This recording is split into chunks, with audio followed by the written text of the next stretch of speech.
പ്രേക്ഷകർക്ക് എൻ്റെ പ്രണാമം.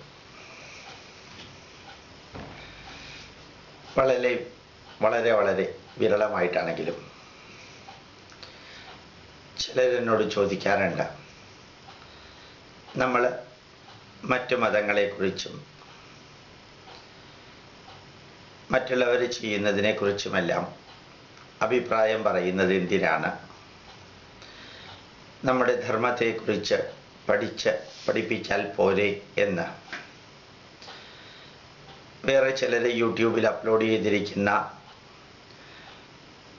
ആ സ്പീച്ച് കേട്ട് വിമർശനാത്മകമായ വാക്കുകൾ എഴുതിയിട്ടുണ്ട്.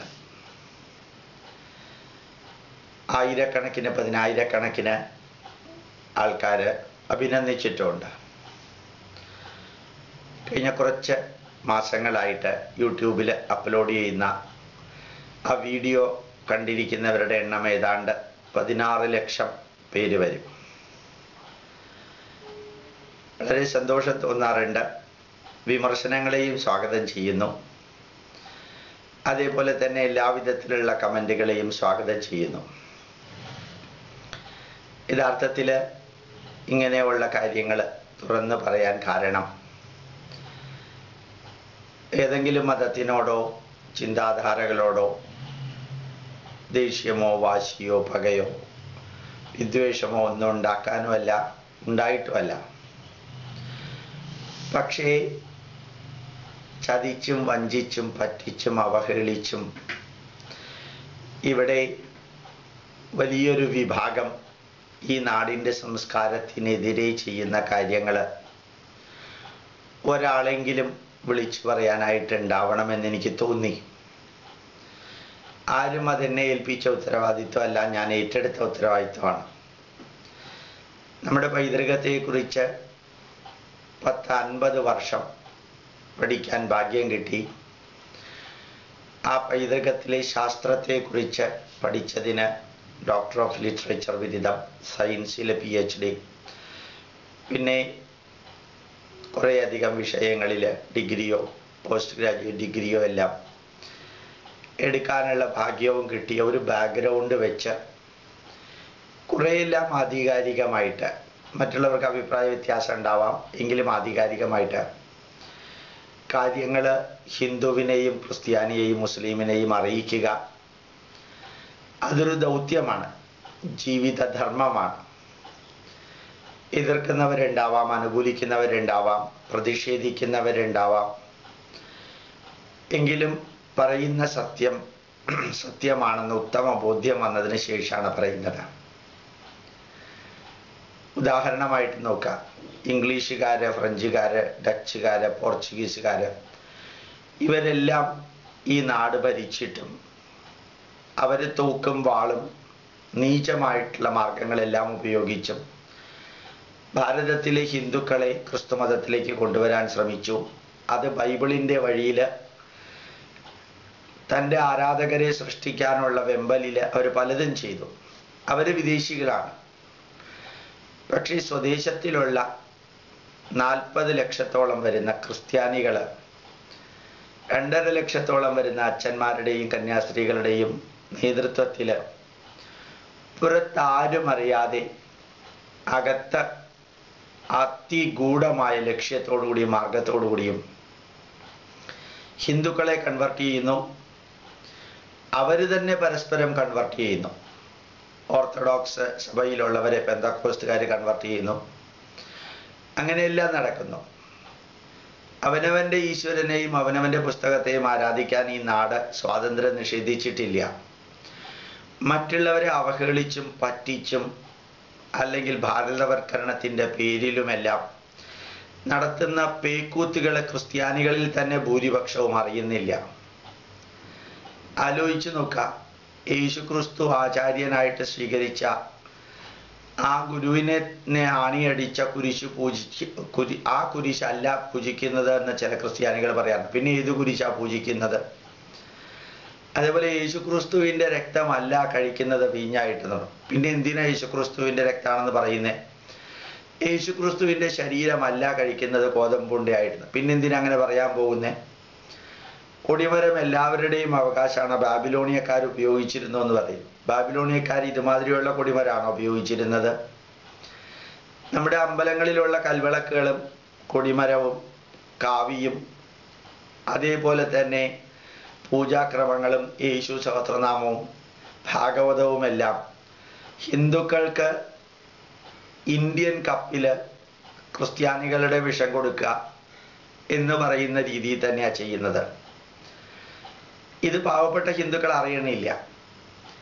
മുഹമ്മദ് ഗസ്നി 16 പ്രാവശ്യം ഇന്ത്യ ആക്രമിച്ചപ്പോഴും അതിഥി ദേവോ ഭവ എന്ന പൈതൃക സന്ദേശം വെച്ചുകൊണ്ട് ആ വന്ന 22 ലക്ഷം പേർക്ക് ഭക്ഷണവും വെള്ളവും കൊടുക്കുകയാണ് ഹിന്ദുക്കൾ ചെയ്തത്. ലോകത്തിലെ ഒരാൾക്കും തിന്മ വരരുത് എന്നുള്ള ആഗ്രഹമായിരുന്നു സ്വയം ആക്രമിക്കാൻ വന്നവരെ പോലും ഭക്ഷണവും വെള്ളവും നൽകിയത്. അത് തന്നെയാണ് ഇപ്പോൾ ക്രിസ്ത്യാനികൾ ചെയ്യുന്നത്. സ്കൂളുകളിലെ ക്രിസ്ത്യൻ സ്കൂളുകളിൽ മുഴുവനും ഹിന്ദു ദൈവങ്ങളെ അവഹേളിക്കുകയും അപകീർത്തിപ്പെടുത്തുകയും ചെയ്തിട്ട് കുട്ടികളുടെ മനസ്സിൽ ഹൈന്ദവ സംസ്കാരത്തിനെതിരെ വികാരം ഉണ്ടാക്കി മാതാവിനെയോ ക്രിസ്തുവിനെയോ പ്രാർത്ഥിച്ചാൽ മാത്രമേ ഫസ്റ്റ് റാങ്ക് കിട്ടുള്ളൂ എന്ന് പറഞ്ഞ് അവരെ പറ്റിക്കാം. പാവപ്പെട്ടവരുടെ കുടിലുകളിലുള്ള ഈ ഭാരതീയ ദൈവസങ്കല്പത്തെ മാറ്റിയിട്ട് യേശുക്രിസ്തുവിനെ വെക്കുക. യേശുക്രിസ്തുവിനെ പൂജിച്ചില്ലെങ്കിൽ യഹോവ നിങ്ങളെ അടിമുടി നശിപ്പിക്കുമെന്ന് ഭീഷണിപ്പെടുത്തുക. ഇതൊന്നും ഇംഗ്ലീഷുകാരും ഫ്രഞ്ചുകാരും ചെയ്തിട്ടില്ല. ഇവിടത്തെ മതം മാറ്റ തൊഴിലാളികളാണ് ചെയ്യുന്നത്. ബിഷപ്പും മെത്രാനും മുതൽക്ക് ചുവടറ്റം വരെയുള്ളവരുടെ പച്ചക്കൊടി കാണിച്ചുകൊണ്ടാണ് ഇതെല്ലാം ചെയ്യുന്നത്. പക്ഷേ ക്രിസ്ത്യാനികളെല്ലാം മതസൗഹാർദ്ദത്തിൻ്റെ പ്രതീകവും അവരെല്ലാം മതമൈത്രിയുടെ പ്രതീകവും അവരെല്ലാം മദ്യവിരോധത്തിൻ്റെ പ്രതീകവും അതുപോലെ നന്മയുടെ പ്രതീകമായിട്ട് പുറത്ത് കാണിക്കുകയും അകത്ത് യേശുക്രിസ്തു പറഞ്ഞ പോലെ ആട്ടിൻതോലിട്ട ചെന്നായ്ക്കളെ പോലെ പെരുമാറുകയും ചെയ്യുന്നത് ആരെങ്കിലും ഒരാൾ വിളിച്ചു പറയണ്ടേ? പലരും ഞാൻ ചോദിച്ച ചോദ്യത്തിന് ഉത്തരമല്ല പറഞ്ഞിരിക്കുന്നത്. അതിനെ കളിയാക്കുന്ന രീതിയിലാണ് ചിലരൊക്കെ മാത്യുവിന് കൊടുത്ത മറുപടിക്ക് പറഞ്ഞിരിക്കുന്നത്. കളിയാക്കിയിട്ട് ഉത്തരം പറയാനേ സാധിക്കുള്ളൂ. സത്യത്തിൻ്റെ നേരെ വിരൽ ചൂണ്ടുമ്പോൾ ഉത്തരം പറയാൻ നിങ്ങൾക്ക് ഉണ്ടാവില്ല എന്ന് എനിക്കറിയാം. കുറേ പേര് എന്നോട് പറഞ്ഞു ബൈബിള് വായിച്ചിട്ട് വേണം പറയാൻ. ആ ബൈബിള് വായിച്ച കൊട്ടേഷൻ ഞാൻ പറഞ്ഞപ്പോൾ അത് പഴയ നിയമമല്ലേ പുതിയ നിയമമല്ലല്ലോ എന്ന് ചിലർ പറഞ്ഞു. പഴയതോ പുതിയതോ എന്നല്ല, ബൈബിളിലുണ്ടോ ഇല്ലയോ എന്നുള്ളതാണ്. യേശുക്രിസ്തു മരിച്ചിട്ടില്ലെന്ന് CP മാത്യു പറഞ്ഞത് അതിനെക്കുറിച്ച് മറുപടിയെ ആരും പറഞ്ഞിട്ടില്ല. കുന്തം കൊണ്ട് കുത്തിയും ചോര ചീറ്റിയും ബോധം കെട്ട് വീണവൻ പുനർജനിച്ചാൽ തന്നെ പുണ്യാത്മാവായ ദേവനായില്ലേ എന്നാ ചോദിച്ചത് വേറൊരാൾ. വീണിടത്ത് കിടന്ന് ഉരുളുകയും ഈ നീചമായ മതപരിവർത്തനം നടത്തുകയും ചെയ്യുന്നവർ ഓർമ്മിക്കണം, ലോകത്തിലെ വികസിത രാഷ്ട്രങ്ങൾ പൂർണ്ണമായിട്ടും കൈയൊഴിഞ്ഞ ഒരു മതത്തെ കച്ചവടച്ചരക്കാക്കിയിട്ട് ഇന്ത്യയിൽ വിൽക്കുമ്പോൾ ഒരാളെങ്കിലും അത് ചൂണ്ടിക്കാണിക്കണ്ടേ? അത് ചെയ്യാതിരിക്കാൻ നിവൃത്തിയില്ല. സത്യത്തിൻ്റെ നേരെ ഏത് തരത്തിലുള്ള പുകപടലം സൃഷ്ടിച്ചാലും ഒരിക്കൽ അത് പുറത്തേക്ക് വരും. അരുണാചൽ പ്രദേശിലെല്ലാം മതം മാറ്റുന്ന രീതി കണ്ടു കഴിഞ്ഞാൽ പശുവിനെ കൊല്ലുന്നതിനേക്കാളും ആടിനെ കൊല്ലുന്നതിനേക്കാളും നീചാണ്. ഓരോ വീട്ടിലും കയറി ചെന്ന് വീടിൻ്റെ മുമ്പിൽ കുരിശ് തറയ്ക്കാം. ഇത് കളഞ്ഞാൽ പ്രേതബാധ ഉണ്ടാവും. ആ പാവങ്ങളെ പേടിപ്പിക്കാം. 40,000 പേരെ കൊന്ന ഫ്രാൻസിസ് സേവിയറിനെ പുണ്യവാളനാക്കിയത് തന്നെ ഭാരതത്തിൻ്റെ ഏറ്റവും വലിയ ഗതികേടാണ്. ഈ രാഷ്ട്രം ഇംഗ്ലീഷുകാർ ഭരിച്ചതിനേക്കാൾ വലിയ ഗതികേടാണ്. ഒരു കൊലയാളിയെ പുണ്യവാളനാക്കിയിട്ട് ഇതാക്കാം. ഇവിടേക്ക് വരാത്ത തോമാസ് ലീഹ വന്നു എന്ന് പറഞ്ഞ് ഇല്ലാത്ത നമ്പൂതിരിമാരെ മതപരിവർത്തനം നടത്തിയെന്നും പറഞ്ഞിട്ട് കള്ളത്തരത്തിലൂടെ മാത്രം പ്രചരിപ്പിക്കുന്നത് ആരെങ്കിലും ഒന്ന് വിളിച്ചു പറയണ്ടേ? ആരാ വിളിച്ചു പറയാനുള്ളത്? ഭരണങ്ങാനത്തെ അൽഫോൺസാമ്മയെ വളരെയധികം വിശുദ്ധയാക്കിയതിൻ്റെ പുറകിൽ ഒരു മലയാളി അമ്മച്ചിയോ ഉണ്ടെങ്കിൽ ഹിന്ദുക്കളെ എളുപ്പത്തിൽ മതം മാറ്റാനുള്ള കുറുക്കു വഴിയാണ്. മതം മാറ്റലും മാത്രം തൊഴിലാക്കിയിട്ട് അമ്പലത്തിൻ്റെ ഭൂമി പോലും കയ്യേറിയ മദർ തെരേസയിൽ ഇല്ലാത്ത പവിത്രത്വവും അതേപോലെ പുണ്യവാളത്വവും ആരോപിച്ചത് അവിടുത്തെ മന്ത്രിമാരും ബാക്കിയുള്ളവർ നിഷേധിച്ചിട്ടുണ്ട്. ഇതൊന്നും അറിയണ്ടേ? ഇവിടെയുള്ള ഹിന്ദു പെൺകുട്ടികളെ പ്രേമിച്ച് കല്യാണം കഴിച്ച് പള്ളിയിൽ കൊണ്ടുപോയിട്ട് വിവാഹം നടത്തി ക്രിസ്ത്യാനികളാക്കുകയും പിന്നെ അവരുടെ ബന്ധുക്കളെയൊക്കെ ക്രിസ്ത്യാനികളാക്കുകയും ചെയ്യുന്നത് ഒരു തരത്തിൽ ചെറിയ മീനിനെ ഇട്ട് വലിയ മീനിനെ പിടിക്കുന്ന മാതിരിയുള്ള പരിപാടികളാണ് ഇവിടുത്തെ പലരും ചെയ്യുന്നത്. പ്രാർത്ഥിക്കുന്നത് യേശുക്രിസ്തുവിനെ കൂട്ടത്തോടെ പ്രാർത്ഥിച്ചിട്ട് വേണ്ട സ്ഥലത്തും വേണ്ടാത്ത സ്ഥലത്തും സഹായം എത്തിച്ച് കുറേ പൈസ കൊടുത്ത് എല്ലാ തരത്തിലും സഹായിക്കുന്നു എന്ന പേര് പറഞ്ഞ് ഹിന്ദുക്കളെ മതം മാറ്റുന്ന ഇതിന് എതിരെ ആരെങ്കിലും ഒരാൾ വിരൽ ചൂണ്ടണ്ടേ?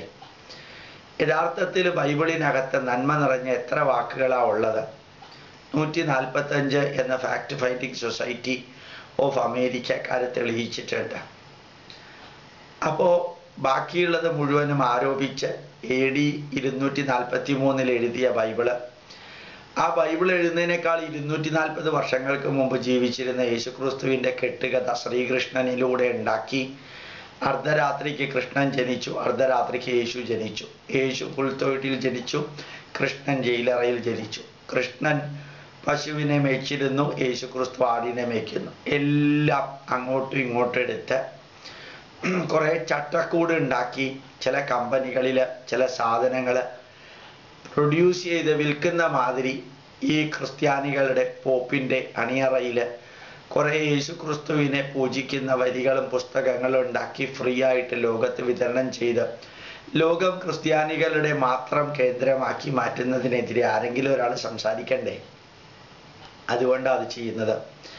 എതിർപ്പുണ്ടാവാം, പ്രതിഷേധം ഉണ്ടാവാം. അതിപ്പോൾ ഇംഗ്ലീഷുകാരെ ഇന്ത്യയിൽ നിന്ന് പുറത്താക്കിയപ്പോൾ മഹാത്മാഗാന്ധിയെ എല്ലാ ഇന്ത്യക്കാരൊന്നും സപ്പോർട്ട് ചെയ്തിരുന്നില്ല. അതുപോലെ തന്നെ സുഭാഷ് ചന്ദ്രബോസിനെ എല്ലാ ഇന്ത്യക്കാരൊന്നും സപ്പോർട്ട് ചെയ്തിരുന്നില്ല.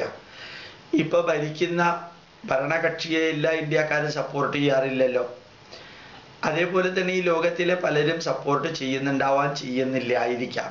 പക്ഷേ ഉറച്ച മനസ്സോടുകൂടി പറയുന്നു, ഈ രാഷ്ട്രത്തിൻ്റെ ധർമ്മവും ഈ രാഷ്ട്രവും ധന്യമായിട്ട് നിലനിൽക്കണം. ഒരു 10,000 വർഷത്തെ പാരമ്പര്യം, അതേപോലെ തന്നെ 1000-ത്തിലധികം വർഷത്തെ അടിമത്വം, ഇത് സഹിച്ച ഒരു രാഷ്ട്രം, പാരമ്പര്യത്തിൻ്റെ ധന്യത മറന്ന ഒരു ഭാരതീയ ജനത, ഇവരെ ഇത് ഓർമ്മിപ്പിക്കാൻ ഇത് പറയണം.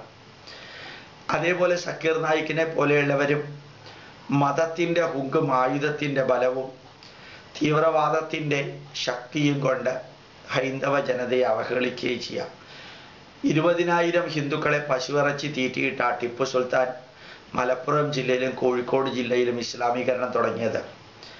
10,000-കണക്കിന് ക്ഷേത്രങ്ങൾ തച്ചുടച്ച ടിപ്പു സുൽത്താനെ ആരാധിക്കുന്നവർ ഇന്നുണ്ട്. സെയിൻറ്റ് ഫ്രാൻസിസ് സേവിയറെ ആരാധിക്കുന്ന പോലെ. ഭാഗ്യവശാൽ മൈസൂർ രാജാവ് മതപരിവർത്തനം ചെയ്ത് ഇസ്ലാമായവരെ തിരിച്ചു കൊണ്ടുവന്നു. ജമ്മു കാശ്മീരിൽ മതപരിവർത്തനം ഫോഴ്സ്ഫുള്ളി ബലാത്കാരമായിട്ട് മതപരിവർത്തനം ചെയ്ത ഹിന്ദുക്കളെ ജമ്മു രാജാവ് തിരിച്ചു കൊണ്ടുവന്നു, കാശ്മീർ രാജാവ് തിരിച്ചു കൊണ്ടുവന്നില്ല. അത് തന്നെയാണ് നാഗാലാൻഡിലും മിസോറാമിലും എല്ലാം ചതിച്ചും വഞ്ചിച്ചും പറ്റിച്ചും കേരളത്തിലെ ക്രിസ്ത്യാനികൾ മതം പരിവർത്തനം ചെയ്തു. കാശ്മീരിലും ചതിച്ചും വഞ്ചിച്ചും പറ്റിച്ചും ആയുധത്തിൻ്റെ ബലം കൊണ്ട്, ചതിച്ചും വഞ്ചിച്ചും ഉള്ളതിനേക്കാൾ ആയുധത്തിൻ്റെ ബലം കൊണ്ട്. അങ്ങനെ കേരളത്തിൽ തന്നെ ഒരു പാകിസ്ഥാൻ ഉണ്ട് എന്ന് മഹിളാ കോൺഗ്രസിലെ അംഗങ്ങൾ പറയുന്ന അവസ്ഥയിലെത്തി.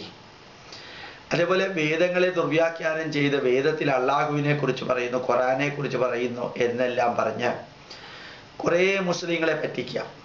നമ്പൂതിരിമാരുടെ വേഷം കെട്ടിയ മുസ്ലിങ്ങളെ അവർ ചില ചോദ്യം ചോദിച്ച് ഞങ്ങൾ ഹിന്ദു ധർമ്മം ഉപേക്ഷിക്കുകയാണെന്ന് നാടകം അഭിനയിച്ച് അത് വീഡിയോയിൽ കാണിച്ച് നമ്പൂതിരിമാരെ ഞങ്ങൾ മതം മാറ്റി എന്ന് കാണിക്കാം. അവർ മുസ്ലിങ്ങൾ തന്നെയാണ്, നമ്പൂതിരിയുടെ വേഷം കെട്ടിച്ചിട്ടാണ് ചെയ്യുക. അതേപോലെ സന്യാസിമാരിലും കാവ്യോടുത്ത് ഒന്നും അറിയാത്തവരെ വിളിച്ച് മതസംവാദം നടത്തുക. എന്നിട്ട് മതസംവാദത്തിലൂടെ ഇസ്ലാം മതമാണ് സുപ്പീരിയർ എന്ന് കാണിക്കാം. അവഹേളിക്കാൻ സാധിക്കുന്ന വഴികളിലൂടെയെല്ലാം കൽക്കി മുഹമ്മദ് നബിയാണെന്ന് പറയാം. യഥാർത്ഥ കൽക്കി എന്താണെന്ന് പോലും അറിയാതെ, കൽക്കി അവതാരം എന്താണെന്ന് പോലും അറിയാതെ ഹൈന്ദവ ജനതയുടെ അറിവില്ലായ്മയെ ചൂഷണം ചെയ്ത് 25% പെറ്റു പെരുകുന്നുണ്ട് ഞങ്ങൾ എന്നും 4-5 MLA-മാരെ കൂട്ടിയിട്ടുണ്ടെന്നും മുസ്ലിം പേരുള്ളവനെല്ലാം ആവശ്യത്തിന് ഒരുമിച്ച് വരുമെന്നും പറയുക. അതേ സമയത്ത് ഷിയായും സുന്നിയും 24 മണിക്കൂറും ചോരക്കളത്തിൽ കുളിക്കുക. ഇതൊക്കെ അറിയണ്ടേ ആരെങ്കിലൊക്കെ?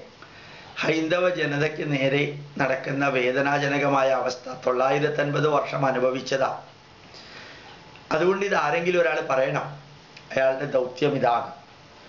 ഒരു ഇസ്ലാമിൻ്റെ വ്യക്തിയോടോ ഖുറാനോടോ ബൈബിളിനോടോ ക്രിസ്ത്യാനിയോടോ എതിർപ്പില്ല എന്ന് ഞാൻ ആവർത്തിച്ച് പറയാൻ കാരണം, എല്ലാ മതത്തിലും നന്മകളും ഉണ്ട്, എല്ലാ മതത്തിലും തിന്മകളും ഉണ്ട്. പക്ഷെ അത് മുഴുവനും ഹിന്ദുവിനെതിരെ തിന്മകൾ ഉപയോഗിക്കുമ്പോൾ അത് ആരെങ്കിലും ഒരാൾ പ്രതികരിക്കണം. അതുകൊണ്ട് ഇസ്ലാമിൻ്റെയും ക്രിസ്ത്യാനികളുടെയും ചിന്താധാരകൾക്കെതിരെ മാത്രമല്ല പറഞ്ഞിരിക്കുന്നത്, ഹൈന്ദവ ജനതയുടെ അടിത്തറ ഇളകുന്ന വിധത്തിൽ മതപരിവർത്തനവും നടക്കുമ്പോൾ കുറേ ഹിന്ദു സംരക്ഷകര് ജൈവ കൃഷിയും പശുപാലനവും ഗോപൂജയുമായിട്ട് നടക്കുന്നു.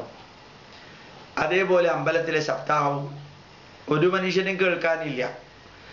അന്നദാനവുമായിട്ട് വേറെ ചിലർ നടക്കുന്നു. വേറെ ചിലർ അമ്പലങ്ങളിലെല്ലാം കോടികൾ ചെലവാക്കിയിട്ട് സ്വർണ്ണ കൊടിമരം ഉണ്ടാക്കുന്നു. അതേപോലെ തന്നെ ഈ ധർമ്മത്തെക്കുറിച്ച് ഒന്നും പഠിക്കാതെ സംഘടനാ ശക്തി കൊണ്ട് എല്ലാം നേടാമെന്ന് പതിറ്റാണ്ടുകളായിട്ട് ധരിച്ച് നടക്കുന്നു.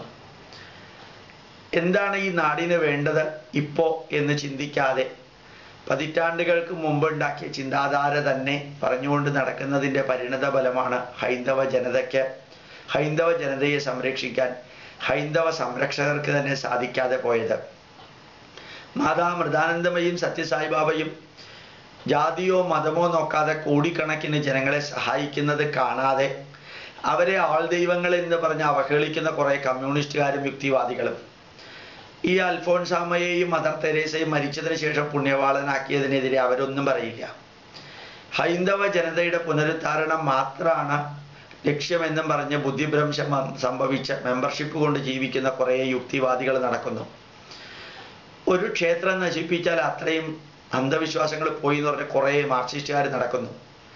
അവർക്കൊരു പള്ളി നശിപ്പിച്ചാലോ മസ്ജിദ് നശിപ്പിച്ചാലോ അന്ധവിശ്വാസം പോകുമെന്ന് പറയാനുള്ള ചങ്കൂറ്റം ഇല്ല.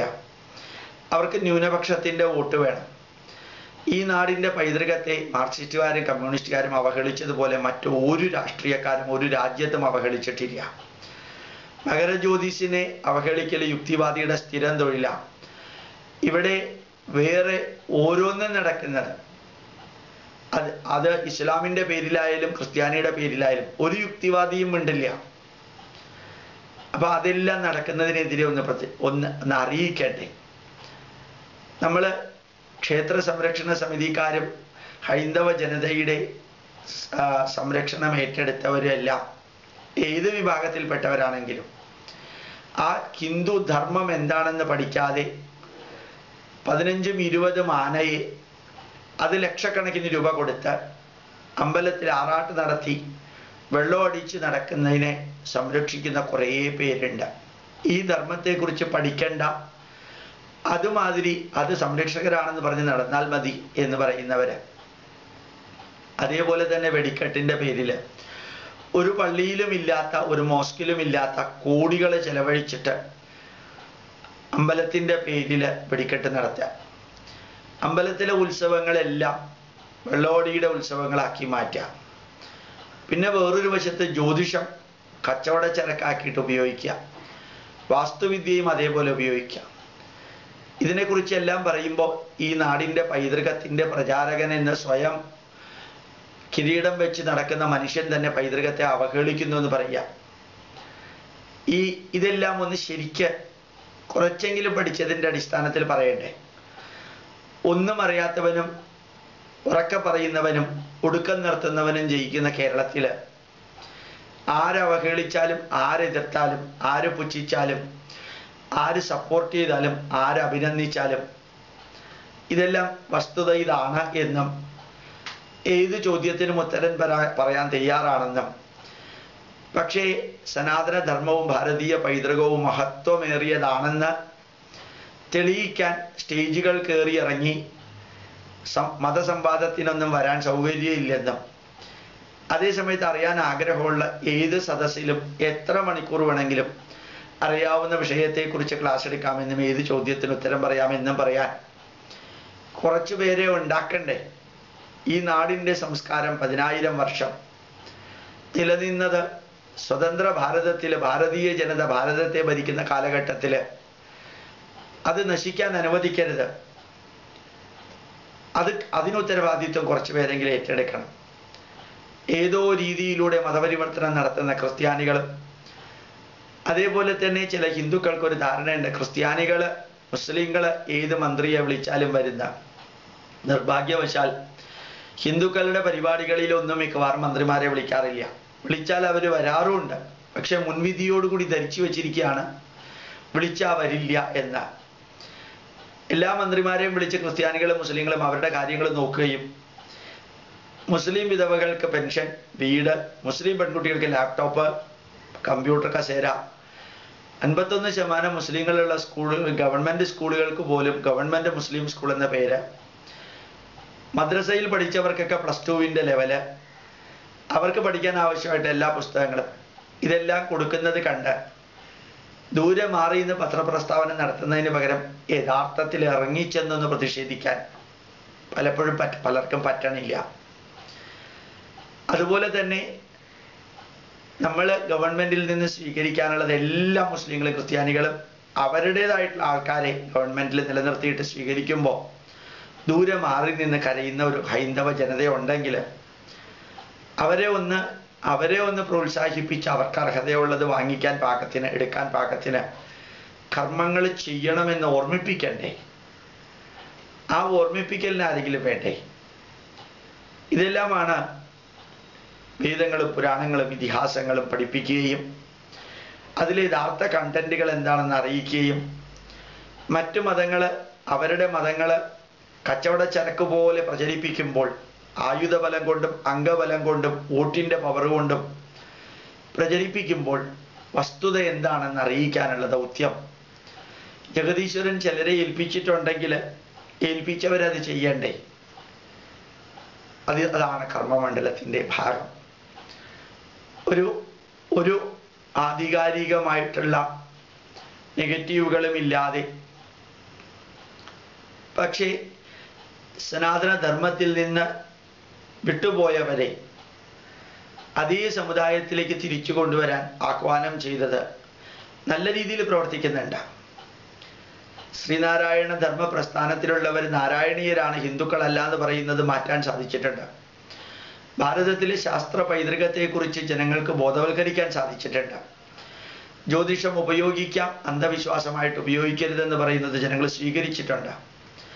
ഭാരതത്തിലെ വാസ്തുവിദ്യ നന്മ നിറഞ്ഞതാണ്, 5 സെന്റിലെ വീട് വയ്ക്കുമ്പോഴല്ലാതെ ഉപയോഗിക്കേണ്ടത് എന്ന് പറഞ്ഞിട്ടുണ്ട്. നമ്മുടെ പൈതൃകത്തെ ബുദ്ധിജീവികൾ എന്ന് പറയുന്ന കുറേ ജീവികൾ അവഹേളിച്ചിരുന്നത് നിർത്താൻ സാധിച്ചിട്ടുണ്ട്. നായർ സഭയ്ക്കും ഈഴവ സഭയ്ക്കും ഒത്തുചേരാനുള്ള കുറേയെല്ലാം മാർഗങ്ങൾ വെട്ടിത്തുറക്കാൻ സാധിച്ചിട്ടുണ്ട്. യുക്തിവാദികൾ എന്ന് പറയുന്ന കുറേ വിഭാഗത്തിൻ്റെ വായ അടപ്പിക്കാൻ സാധിച്ചിട്ടുണ്ട്. മാർക്സിസ്റ്റുകാരിൽ ധാരാളം പേരിൽ ഈശ്വരവിശ്വാസം അടിമുടി ഉണ്ടാക്കാൻ സാധിച്ചിട്ടുണ്ട്. ഭാരതീയ പൈതൃകത്തോടുള്ള വിശ്വാസവും ഉണ്ടാക്കാൻ സാധിച്ചിട്ടുണ്ട്. ഹൈന്ദവ ജനതയോടുള്ള എതിർപ്പ് കുറേ, രാഷ്ട്രീയക്കാർക്കുള്ള ഹിന്ദു എന്ന പേരിനോടുള്ള അവഹേളനവും എതിർപ്പും ഇല്ലാതെയാക്കാൻ സാധിച്ചിട്ടുണ്ട്. മനുസ്മൃതി എന്ന് കേട്ടുകഴിഞ്ഞാൽ അത് ആ പുസ്തകം പോലും കാണാത്തവർ ഹാലിളകുന്നത് എന്ത് പഠിച്ചിട്ടാണെന്ന് ചോദിച്ചതിന് ചോദ്യചിഹ്നമായി വരുന്നുണ്ട്.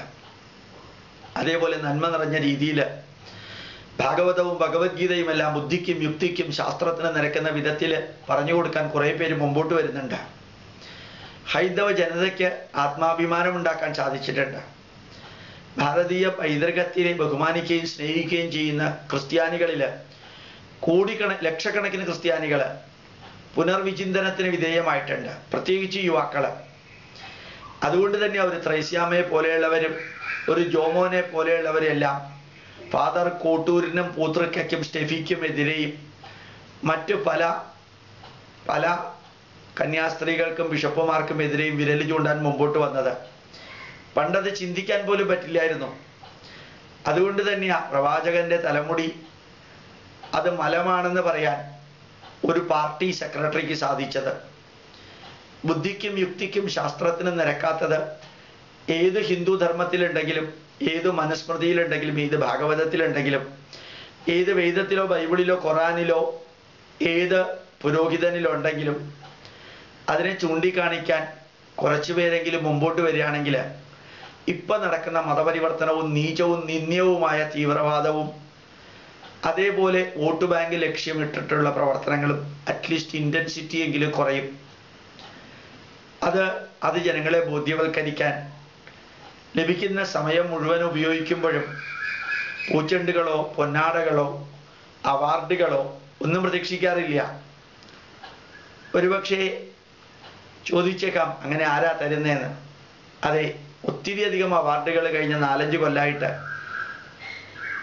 2009 ആഗസ്റ്റ് 18-ന് ശേഷം ഒരു അവാർഡും സ്വീകരിച്ചിട്ടില്ല, ഒരു സർട്ടിഫിക്കറ്റും സ്വീകരിച്ചിട്ടില്ല, ഒരു പൊന്നാടയും സ്വീകരിച്ചിട്ടില്ല, ഒരു ബൊക്കയും സ്വീകരിച്ചിട്ടില്ല, ഇങ്ങോട്ട് സ്വീകരിക്കേയില്ല. കാരണം എൻ്റെ മാതാവ്, എൻ്റെ രാഷ്ട്രം, എൻ്റെ അമ്മ, എൻ്റെ പുണ്യഭൂമി, മാതൃഭൂമി, ആ മാതൃഭൂമിയെ ആരാധിക്കുകയും അതിൻ്റെ മഹത്വം അറിയിക്കുകയും അതിൻ്റെ കുറവുകൾ പരിഹരിക്കുകയും അതിൻ്റെ നന്മകൾ ഭാരതത്തിന് പുറത്തുമുള്ള ഭാരതത്തെ ആരാധിക്കുന്നവരെ അറിയിക്കുകയും ചെയ്യുന്ന ദൗത്യം പത്മശ്രീക്കോ പൊന്നാടയ്ക്കോ താമ്രപത്രത്തിനോ വേണ്ടി ചെയ്യുന്നതാണ് ഏറ്റവും നീചകർമ്മം എന്നെനിക്കറിയാം. അതുകൊണ്ട് തന്നെ അതൊന്നും ചെയ്യാറില്ല. എൻ്റെ ദൗത്യം ജീവിച്ചിരിക്കുന്നിടത്തോളം കാലം ഈ ധർമ്മവും ഈ രാഷ്ട്രവും നന്മയിലേക്ക് കൊണ്ടുപോവുക. അപ്പൊ സ്വാഭാവികമായിട്ടും ഒരു ചോദ്യം ഉണ്ടാവും. 100 കണക്കിന് മണിക്കൂർ യൂട്യൂബിൽ ഇംഗ്ലീഷിലും മലയാളത്തിലും കുറച്ച് ഹിന്ദിയിലും അപ്ലോഡ് ചെയ്തത്, അതെല്ലാം കേൾക്കുന്ന വ്യക്തികള് അവരെ ഇങ്ങനൊരു പ്രഭാഷണത്തിലൂടെ കാര്യങ്ങൾ അറിയിക്കേണ്ട ആവശ്യമുണ്ട്. എന്താ? ഒന്ന് തുറന്നു പറയാൻ ആഗ്രഹിക്കുന്നു. 95% അഭിനന്ദനത്തിന്റെ പൂച്ചെണ്ടുകളും അതേപോലെ തന്നെ നന്മകളും, 5% അതിശക്തമായ വിമർശനങ്ങളുമുണ്ട്, എതിർപ്പുകളുമുണ്ട്. ബാലകൃഷ്ണൻ ചെയ്യുന്നതിനെ ലോകം ജനത അംഗീകരിക്കുന്നു, എല്ലാവരും 100% എന്ന ധാരണയൊന്നും എനിക്കില്ല. അങ്ങനെ ഉണ്ടാക്കാനുള്ള ആഗ്രഹമില്ല. ആരുടെയും കയ്യടി വാങ്ങിക്കാനോ അഭിനന്ദനങ്ങൾ സ്വീകരിക്കാനോ ഇല്ല. പക്ഷേ ഹൈന്ദവ ജനതയിലുള്ള അന്ധവിശ്വാസങ്ങളും ദുരാചാരങ്ങളും കാലത്തിന് യോജിക്കാത്ത പലതും ചെയ്തുകൊണ്ടിരിക്കുന്നതും അതെല്ലാം ഒന്ന് വിളിച്ചു പറയണം. അതേപോലെ ഹിന്ദുവിനെ ചതിച്ചും വഞ്ചിച്ചും പറ്റിച്ചും കുട്ടികളെ മുതൽക്ക് വൃദ്ധരെ മുതൽക്ക് രോഗികളെയും വിശക്കുന്നവരെയും എല്ലാം തട്ടിപ്പിലൂടെ മതപരിവർത്തനം നടത്തുന്നത്, തീവ്രവാദത്തിലൂടെ അധികാരത്തിന്റെ ബലം കൊണ്ടും ഹൈന്ദവ ജനതയെ മതപരിവർത്തനം നടത്തുന്ന മൂന്നാമത്തെ ഒരു വിഭാഗം മുസ്ലിങ്ങള്, ഇതൊന്നും ലോകത്തിനെ അറിയിക്കാം. യുക്തിവാദികൾ ചെയ്യുന്നതും ഇവിടുത്തെ രാഷ്ട്രീയക്കാർ ചെയ്യുന്നതും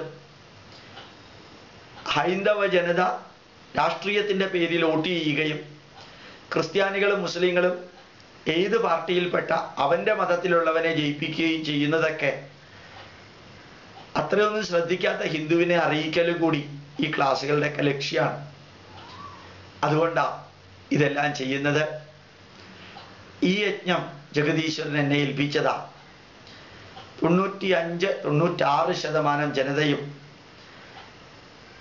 അനുഗ്രഹാശിസുകൾ ചൊരിയുന്നുണ്ട്. അത് അനുഗ്രഹാശിസുകളായിട്ടൊന്നും എടുക്കുന്നില്ല. പക്ഷെ അവര് എന്നെ അറിയിക്കുന്ന പ്രോത്സാഹനജനകമായ വരികൾ അതുകൂടി ഇത് കേൾക്കുന്നവരിൽ അറിയിക്കണം. 400ാമത്തെ യൂട്യൂബിലെ എപ്പിസോഡാണ് അപ്ലോഡ് ചെയ്തത്. ഇപ്പൊ നിങ്ങളോട് പറയുന്ന 401ാമത്തെയാണ്.